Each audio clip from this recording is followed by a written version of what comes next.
time to check out Atomic Heart. Let's play. Okay. Hey, that was A stud! I can't get the jocks. Let me tie you to the bed, baby. What the hell are you playing? It's a game, No I need to think. fight back, sugar. You're gonna love this. Don't let her bind your arm. Jesus, Anton, I'm going upstairs. Okay. Rebellious Maybe dog you that should call me really master. turned me on. Never mind. Okay. I think we should just play something else.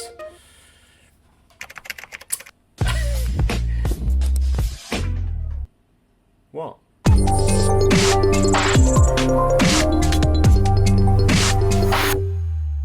When I bought Atomic Heart, I was super excited to play this game. The incredible visuals, the interesting story, the variety of enemies. It just looked all very unique. But damn, did it frustrate the hell out of me. God, how many flipping enemies? I just started. Now you're pissing me off.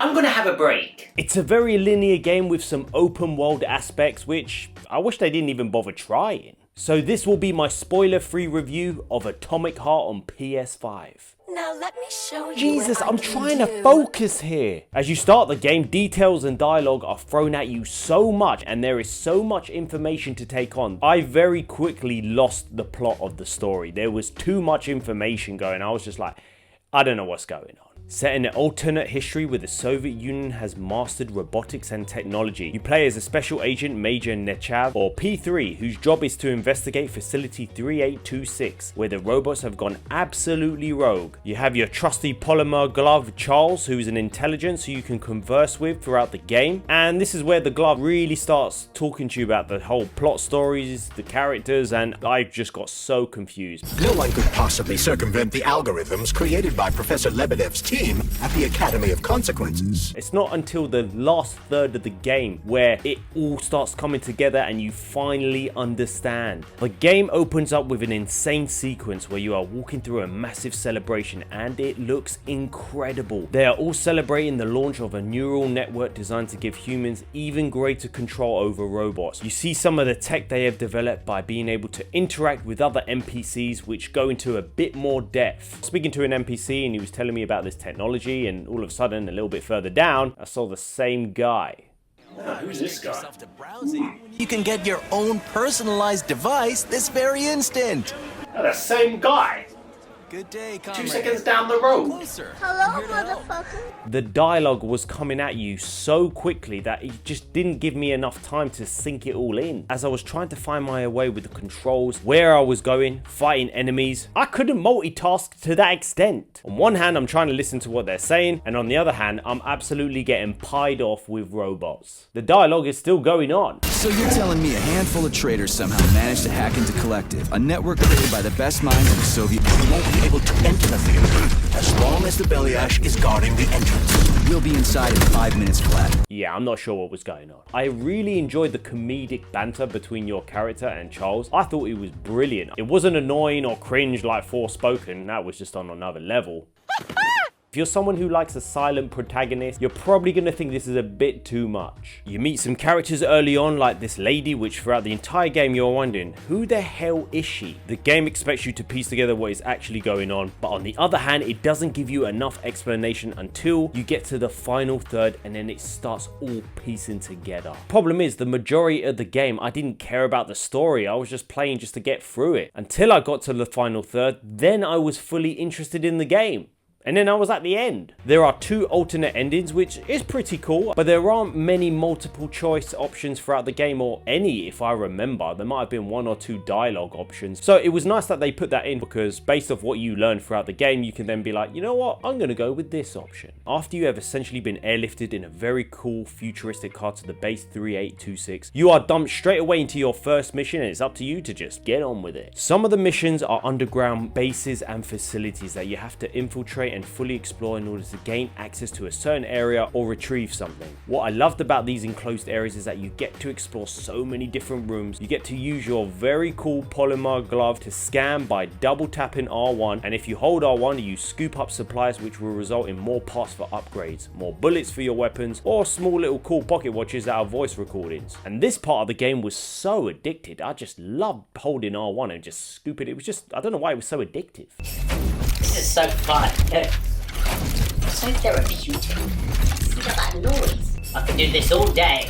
Now that was fun alongside some of the puzzles in the game. These were some of my favorite little puzzles in order to progress to the next room. It was either a certain code you had to unlock or find, press your controller when the light hits at a certain point within the time frame, or use your head to get the right dots to the right colors. For me, there was a lot of variety here and it became really addictive. Apart from when I had enemies at me and I tried to open the door quickly, but I couldn't because I had to destroy the enemies. In certain missions, you had to use your telekinesis ability to move a ball through some pipes in order to progress. At the same time, you had a variety of smaller robots come at you, which was like one mission come to think about it. You have to use your shotgun, your handgun, your melee weapon, which I used a hell of a lot. For the most part, it was enjoyable, but at the same time, these enemies, when they're coming at you in numbers, it can get freaking annoying.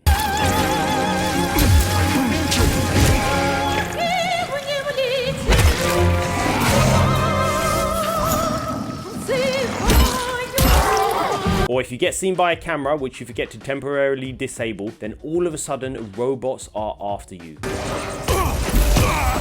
You've been detected by the enemy.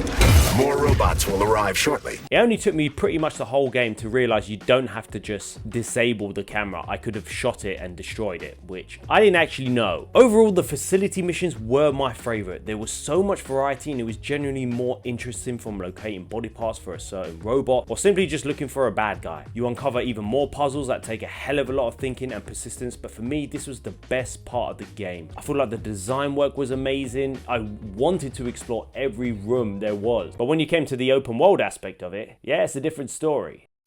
When you finish the first mission where you finally reach the outside world, it looked beautiful. There are houses around to explore, you can find loot, and I couldn't wait to do this. But there was one major problem. Charles explains that robots roaming around everywhere, they will attack you as soon as they spot you. To make things worse, if you get spotted by the cameras killing robots, the alarm level would increase, and then by the time you know it, the alarm level's gone up, more robots are coming at you, and even harder robots, and all you have to do is run.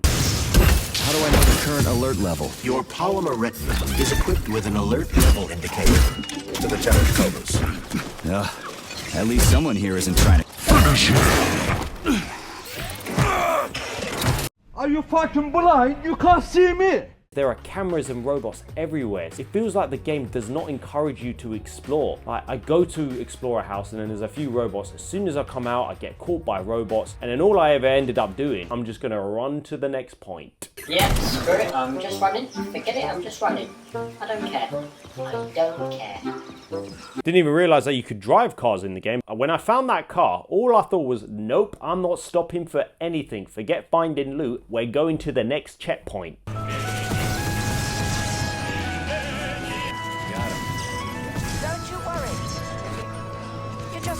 I was fully put off by exploring anything because it just got frustrating. I even put the difficulty on the easiest one.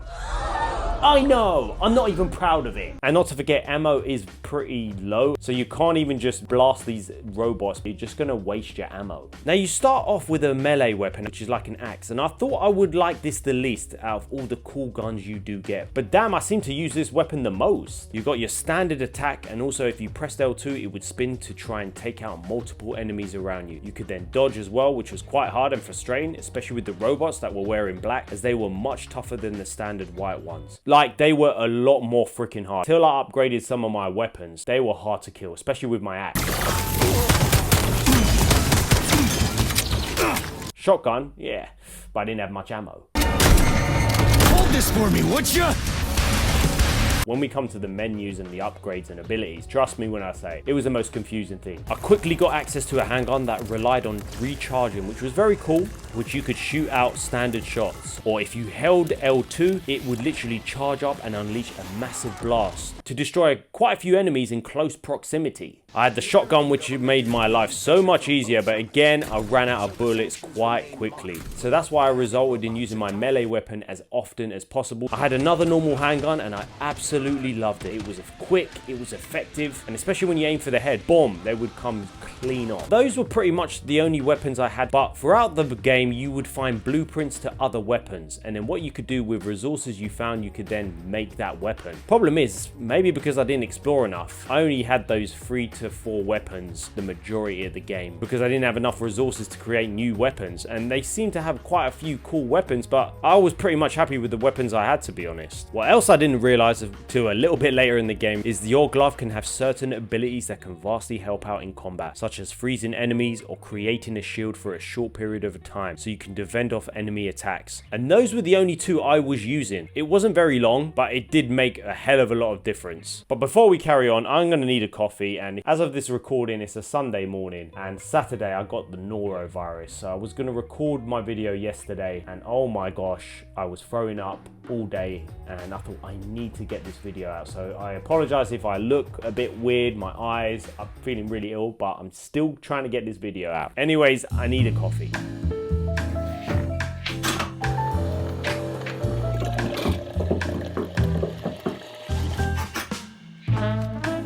Let me just say, guys, I really appreciate all of you watching this video and liking this video. What do you mean you haven't liked it? Anyways, if you want to support the channel, I am over at Buy Me a Coffee, or you can hit a super thanks on YouTube. Or if you want, you can join our memberships where we've got quite a few members now, and I just want to welcome Z to the community.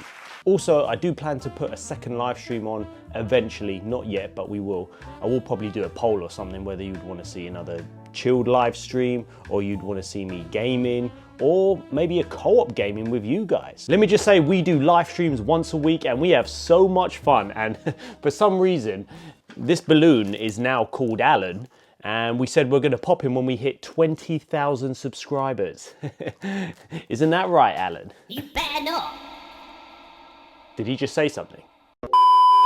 Now, I may get roasted for this, or I may not, I don't know. This was the most confusing, frustrating part of the game. More so the ability menu. You could spend a certain amount of points on certain abilities, which for some reason I could only assign only 2, but there seemed to be a hell of a lot more, and for some reason I couldn't purchase them. And every time I did purchase one, it would replace the existing one. I just couldn't get to grips with it. It was just so unfriendly. There seemed to be so many abilities, yet I didn't even use them. Maybe there's one of you who've played the game with a higher IQ and you can explain this to me. Now, the upgrade system was a lot easier. If you had enough materials, then I could upgrade aspects of my weapons, such as the capacity, recoil, and it was pretty simple. Again, I didn't have many weapons, but I did upgrade the ones that I did have, which was 3 to 4 weapons. Every time I wanted to purchase ammo, it would take me off the menu to collect it, and then I had to go back into it to then make shotgun shells. That was really annoying. Like, I didn't understand why you couldn't just say the bullets you want, and then they would make them all together, then come out of the menu. I was spending so much time going in, going out, going in, going out. I was just taking too long. And to make things worse, I didn't even realize I had a storage compartment.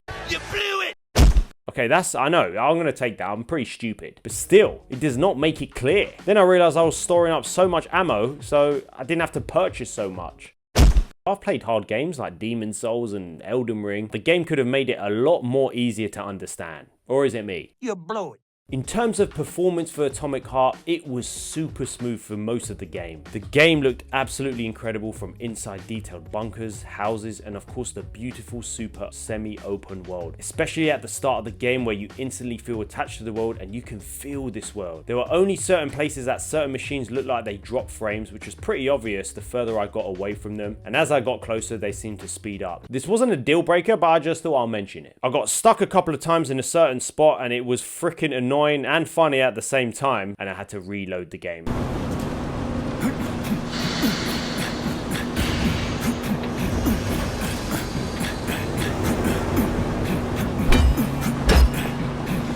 Damn it. Luckily, my checkpoint wasn't that far away. Now, the next part is not so much a performance issue. There was times that I had to clear out a room full of enemies and it took so long. Then I would get a key and then I would go into another room. Right after that, because there was no save point, I died. And then all of a sudden, that 10 minutes of fighting those enemies, I was like, oh my gosh, I have to do this again. This is so annoying. Finally killed these freaking enemies. What? I've got to do this bit again. Space exploration is about more than just...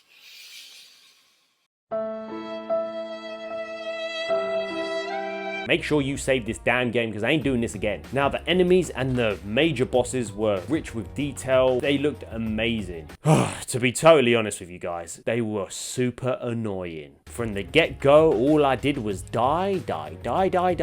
So I may have gone to YouTube to find out how to kill these damn bosses. They were so quick and it got frustrating so much. What's even worse is I just simply used my melee weapon on multiple bosses because I ran out of bullets so damn quick. I ended up using my melee weapon over and over again, just circulating them. And it freaking worked. It didn't feel fun. I just wanted to get through this bit as quickly as possible. The most frustrating enemy was the goddamn all black ninja style ones. That enemy was so annoying because it would grab you and then it would be a sequence of attacks and then you'd have to press this button, press it. That was probably the enemy I hated the most.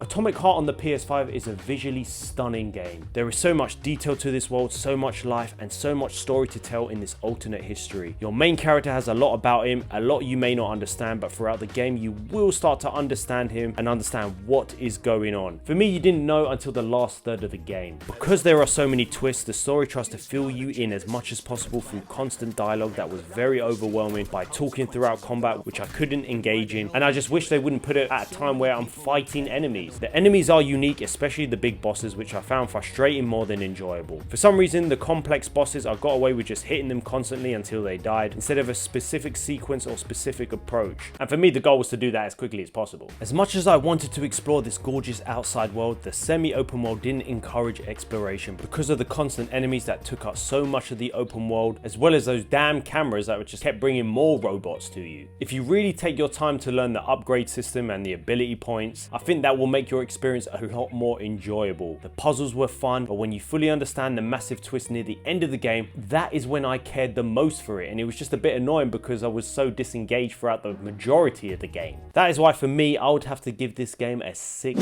out of 10. I will never tell you to buy or not buy a game, I'm just telling you my opinion. I believe the developers Munfish, this is their first game. They have a very bright future because this game is very, very impressive, and you're probably thinking, why have you given it a 6? If you've played the game, I would love to hear your thoughts, so be sure to let me know in the comments below and let me know. Well, let's take a look at the comment of the day from my previous video. 35 PlayStation games that you can play on PS Plus. Shout out to Chris Hastings. I haven't played them, but should probably be on the list, both God of War games. I've played Returnal, and not seeing it on the list is almost like a slap to my face. If you're reading this and you haven't played Returnal, do it now. I know in my previous video I needed to do a bit more due diligence because I missed out so many games. I apologize for that, but I appreciate you letting me know. Now that I've completed Atomic Heart, maybe I'll play Returnal alongside Hogwarts. So I'm gonna make that decision very soon. Jocks, let me tie you to the Jesus, at least wait till the end of the video. Come on then. I'll be right back, guys.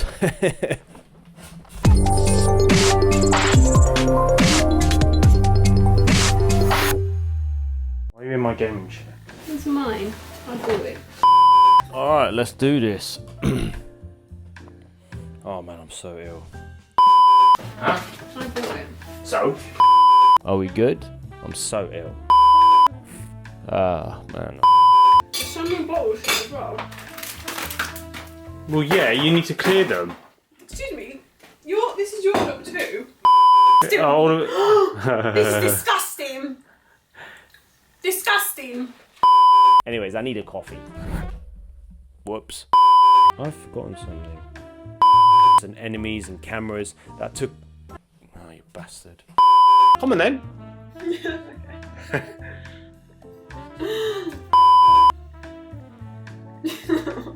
Just so.